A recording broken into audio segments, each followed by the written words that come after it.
erkak kishi qiynalayotgan vaqtida, misol uchun yo'qchilik bilan sinalayotganida, bu insonni hayotida birinchi bo'lib nimalari bo'ladi bilasizmi?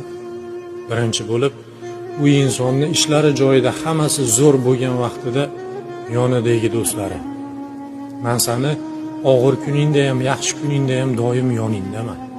Men seni qiyomatli do'stingman" degan insonlari birinchi bo'lib voz kechadi. Biz siz bilan hammasiga birgalikda erishamiz. Hali bundan zo'r bo'lib ketamiz degan sevgan yoringiz ham sizdan voz kechib ketadi. Shunaqa bo'lmasligi uchun atrofingizdagi sizga yaqinlashayotgan insonlarga unchalik ishonmang. U insonlarga u darajada bog'lanib qolmang. Insonlar shunaqa unutuvchan bo'lishadi.